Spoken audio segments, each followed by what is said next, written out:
மனதில் நின்ற காதலியே மனைவியாக வரும்போது சோகம் கூட சுகமாகும், வாழ்க்கை இன்பவரமாகும். உன் வாழ்வில் செல்வங்கள் எல்லாம் ஒன்றாக சேர்ந்திட வேண்டும். பூவே உன் புன்னகை என்றும் சந்தோஷம் தந்திட வேண்டும்.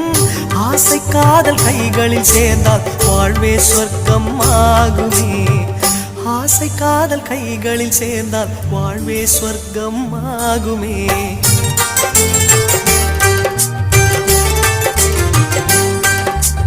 ஆனந்தம் ஆனந்தம் பாடும் மனமாசையின் ஊஞ்சலில் ஆடும்.